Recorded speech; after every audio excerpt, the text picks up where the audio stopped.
Northern New England's trusted news source, ABC6 News at Noon. Right now at noon, we begin with breaking news. Providence police investigating another reported break-in in the Elmhurst section of the city. This coming after at least 3 recent incidents involving female college students. Police say a suspect has been entering homes while these students are sleeping. Property owners and colleges in the area have been notified. It's unclear at this point if the same suspect is responsible for last night's incident. We'll have much more on this story for you tonight on ABC6 News First at 4. And now we turn to the weather as we take a live look outside right now with our sky cam, and things are quite different with this look than they were just 24 hours ago. Chelsea's in the Weather Center with your first forecast. Hi, Chelsea. Are looking at temperatures outside that are in the low 60s right now under mostly cloudy conditions. There's a breeze that's coming in from the south around 7 miles per hour. It's going to keep us a few degrees cooler at the immediate coastline today. You're looking at low to mid 60s for our inland spots, seasonable for this time of year, but 50s for spots like Newport and Block Island. We are seeing a bit of a change from yesterday, not too far off, but certainly a bit cooler, especially for those coastal locations. Yesterday ended up being such a gorgeous sunny day. Today we're feeling much cooler, and we do have clouds outside as we head into the remainder of the afternoon. You're looking at the satellite radar image. There's rain off to our west. We're going to be tracking that coming in. Now, a lot of that rain is going to pass to the south of us, but as the day progresses, you'll start to see some scattered showers moving in, especially along the coastline. We have a much cooler weekend ahead of us with rain showers continuing. I'll let you know when we dry out, coming up in just a few minutes. Doreen? All right, Chelsea, thank you. And our other top story today, the economy and the stock market. The Dow plunging after the Federal Reserve raised interest rates to slow down inflation. But some hopeful news in the jobs report that's out today, with nearly 500,000 jobs added in April, more than expected. ABC's Rena Roy has the latest. A positive sign today from the Labor Department announcing 428,000 jobs were added in April, beating expectations. It's the 12th straight month that more than 400,000 jobs were created. Last month's hiring keeping the unemployment rate at 3.6%, just above the lowest level in a half century. The stock market opening down this morning. The market volatility began Thursday after the Federal Reserve announced the largest interest rate hike in 22 years on Wednesday. At first, the Dow was up, but then plunged 1,000 points, its worst day since 2020. The higher the interest rate, the lower the value of whatever investment you have. So that's why investors get concerned if the Fed starts to aggressively raise interest rates. The Fed increasing rates 0.5 percentage point, sending the cost of borrowing higher on everything from your credit card to a new car or home. Mortgage rates already up in just the last 5 months. The average 30-year fixed-rate mortgage has jumped from 3.4% to more than 5.4%. The Fed hoping the move will help slow demand and stabilize prices, but some worry it's too little too late. The Fed is now not just hitting the brakes, but in some ways driving in reverse, using the rearview mirror to see where we're going. And back to that jobs report, many of those rejoining the workforce are retirees who left their jobs during the pandemic. Some of those older workers being pulled back to the job market by rising costs. Rena Roy, ABC News, New York. And new at noon today, an arrest in a 2010 rape case in New Bedford after a sex assault rape kit is finally tested for DNA. 47-year-old Scott Trudeau from Worcester facing charges for the rape of a woman on Coffin Avenue 12 years ago. This after a review launched by Bristol County DA Tom Quinn to test all rape kits in the county that weren't tested for DNA. It's part of a federal grant program. Trudeau was arraigned this week and is due back in court on Tuesday for a hearing. The survivor telling Quinn she feels relieved. And now to new details on the push to rid Providence of nuisance ATVs and dirt bikes. Police have now created a tip line, the new measure to try and curb all of the illegal ATVs, dirt bikes, and other off-road vehicles roaming through the city. Police say people can use the tip line to tell them where these bikes are stored, transported, and ridden throughout the city. You can call Monday through Friday, 7 a.m. to 3 p.m. That number is on our website, abc6.com. And Providence police are investigating an armed robbery from early this morning. Officers say a man dressed in all black wearing a ski mask went into this 7-Eleven on Atwells Avenue about 3 o'clock this morning, armed with a handgun. He did get away with an undetermined amount of money. State police arrested Department of Labor and Training employee for cashing in more than $115,000 in stolen checks. Wendy Antonelli of Foster is now charged with money laundering, forgery, and counterfeiting. According to state police, she was fraudulently obtaining checks meant for 132 employees, forging their signatures and depositing the money in her bank account for personal use. She also allegedly transferred the money into other accounts to try and cover it up. She turned herself in yesterday. We're told she'd worked for the DLT for 7 years. And in political news today, this year's election season officially underway. Governor Dan McKee, alongside Nellie Gorbea, Helena Foulkes, Matt Brown, Luis Daniel Munoz, and Ashley Kalis, all taking to the stage at the Crown Plaza in Warwick yesterday for the first gubernatorial forum. One big topic, what to do with Rhode Island's $1 billion in ARPA funds.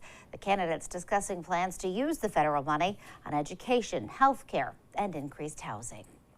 And in Massachusetts, the Senate passing a bill allowing undocumented immigrants to get a driver's license. That bill passing with a vote of 32-8. In February, it passed the House by a vote of 120-36, enough to override a veto by Governor Baker. Those seeking a license will need 2 valid documents like a foreign passport. That bill also says those who receive a license will not be registered to vote.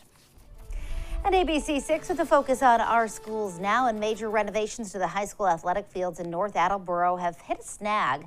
Back in 2019, we told you the bleachers at the high school football field were found unsafe and closed. According to the Sun Chronicle, the bleachers are still closed, and it's unlikely that new ones will be ready in time for football season this fall.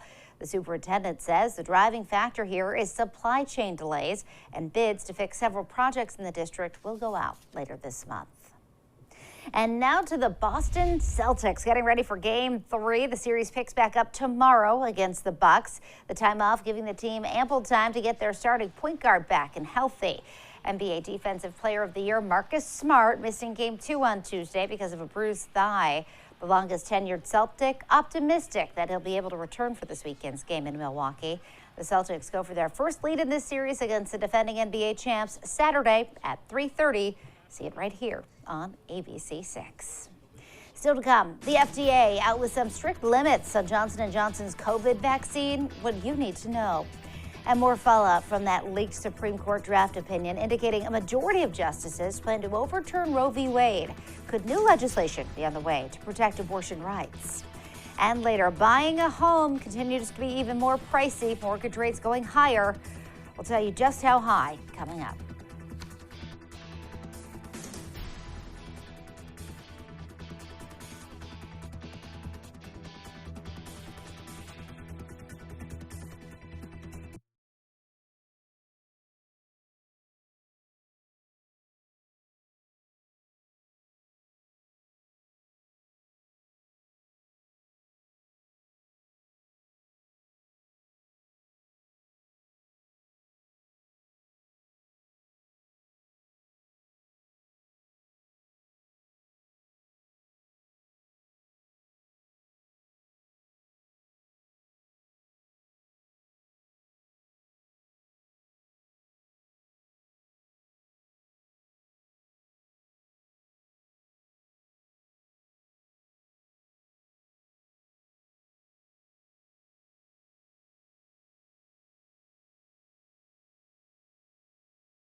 New details on the fight against the coronavirus. The FDA putting a limit on those who can receive the Johnson & Johnson COVID vaccine.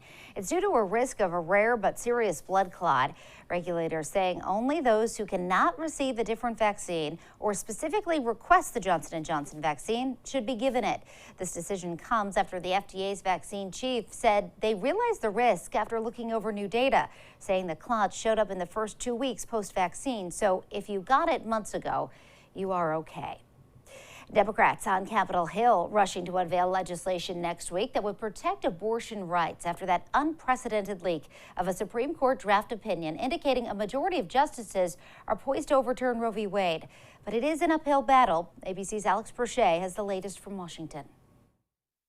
This morning, states racing to adopt new abortion laws in preparation for the possible end of Roe v. Wade. I strongly urge the Supreme Court to get that decision out this week.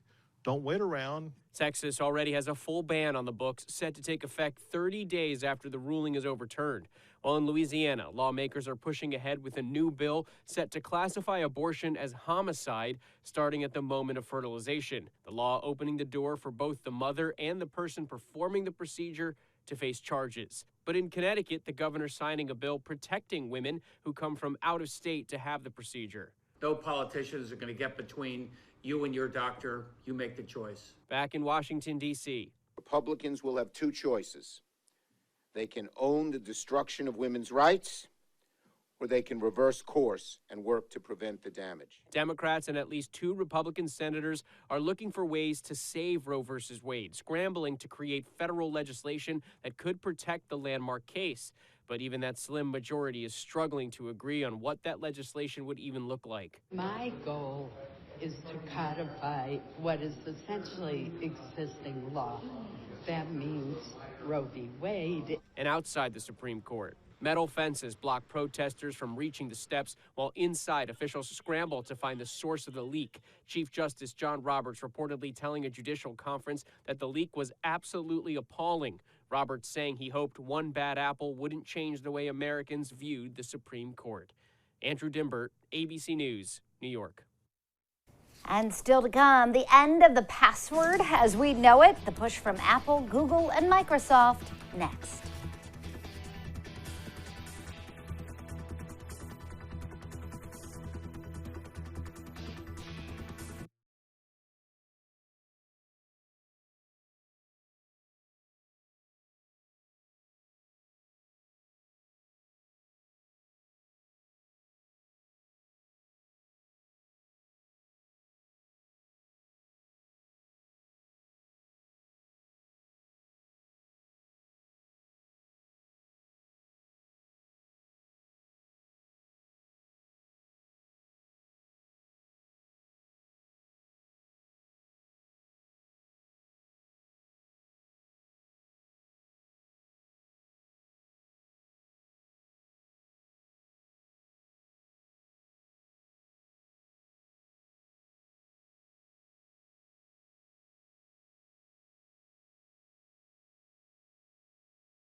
Taking a look at some consumer news, mortgage rates rising again. That key 30-year low now up to 5.2%. That is the highest level since 2009. The average 15-year low now 4.5%. The increase is anticipating the Fed's announcement this week of a half-point interest rate hike amid indications of more rate increases to come as the nation's central bank battles rampant inflation. And when it comes to higher postage rates, get used to it. That is the message from the nation's Postmaster General, Louis DeJoy, saying he'll lobby for raising prices on stamps until the U.S. Postal Service can pay for itself. The agency reporting a $1.7 billion loss the last quarter. Pending final approval, a first-class Forever stamp will cost 60 cents, 2 cents more, starting in July. And how about logging on without a password? Apple, Google, and Microsoft are teaming up to back new technology called FIDO, or Fast Identity Online. It will allow apps and websites to identify users using methods like scans and fingerprints, eliminating the need for passwords. And Planet Fitness letting teens work out for free this summer. Teens 14 to 19 can sign up for a high school summer pass that allows them to work out at any Planet Fitness location for free from May 16th through August 31st. Planet Fitness says the goal of the program is to get more young people active post-pandemic. And now, your ABC6 Storm Tracker weather with meteorologist Chelsea Priest. Well, hopefully you got in some activity outside yesterday because it was such a gorgeous day. Now today, we have more clouds rolling into the area, and eventually we are going to get into some rain. The temperatures themselves, though, not too bad for this time of year. After we made it into the 70s yesterday, we're sitting in the low to mid 60s for our inland spots right now. Average high about 66 degrees, so we'll be around there for the afternoon. A little bit cooler at the immediate coastline. 56 in Newport, 53 for Block Island, 60 over Westerly right now. And again, that average high is 66 degrees for this time of year. Our sunrise was early this morning. That sunset getting closer and closer to 8 p.m. happening at about 10 of 8 this evening, but we are not seeing a lot of sun. We're seeing a lot of clouds across the area. The breeze is coming in out of the south about 5 to 10 miles per hour, and that is keeping us a bit cooler at the immediate coastline.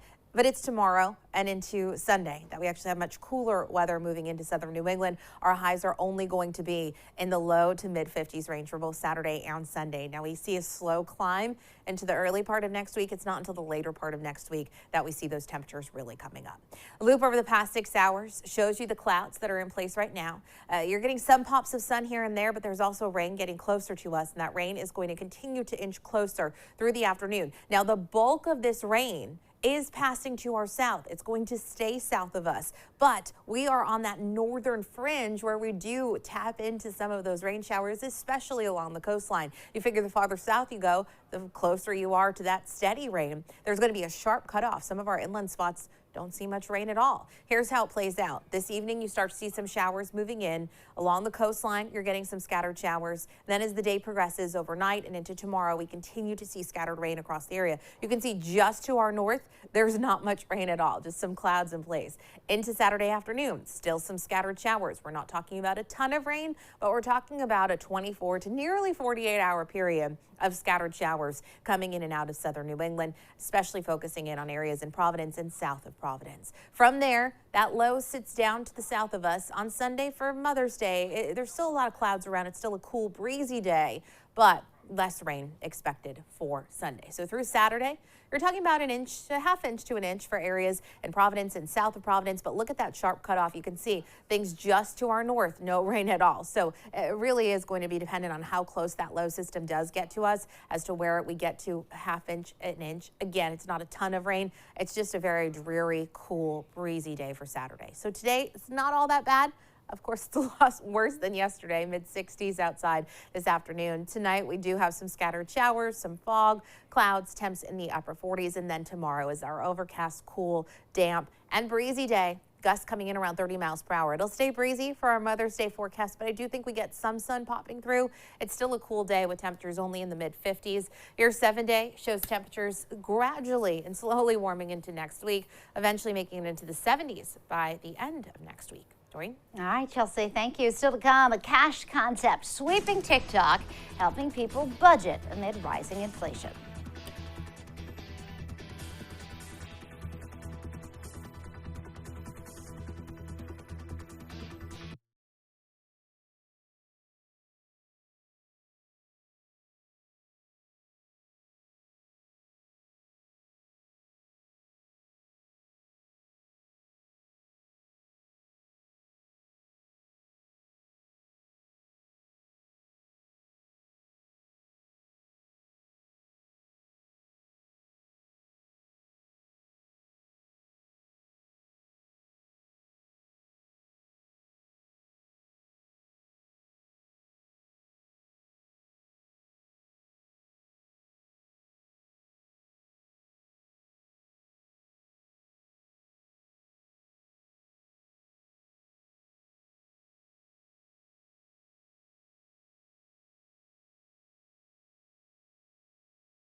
Back now with a popular financial move on TikTok. People telling followers about cash stuffing to create and stay on a budget. ABC's Ariel Reshef has more.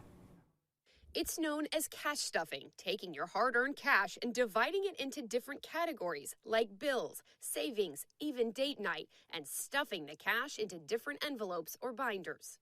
Hey you guys, today is date day, so we're going to take some money out of our envelope. It's a budgeting phenomenon taking over TikTok, with the hashtag cash stuffing garnering over 376 million views. So phone is going to be getting 130. Stephanie Garcia is a TikTok cash stuffer. Online, she shows us how she uses cash binders to manage money for herself and kids. I swipe my card too much.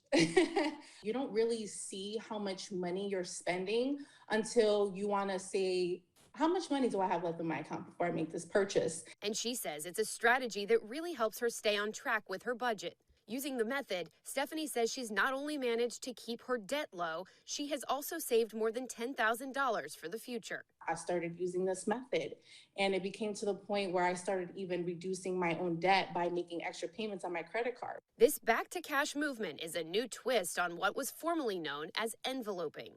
Stephanie says when she's tempted to overspend, her stuffing keeps her in check. Essentially, every single time I get paid, I'm just setting aside money for my bills. That way, when it's time to pay my bills, I just remove the money from those envelopes, deposit back to the bank. Some experts say if you're going to try cash stuffing, start slow. If you are budgeting for the first time, try this out with a few categories, and you'll really be able to see, wow, I do have this accountability. Ariel Reshef, ABC News, New York. Well, coming up, the first leg of horse racing's Triple Crown. The Kentucky Derby is this weekend. We'll take a look at the race's return. And Chelsea has another look at your afternoon forecast right after this.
All right, finally, pick your hats, place your bets, and grab a mint julep. It is Kentucky Derby time. Louisville is getting ready for this weekend's 148th Kentucky Derby.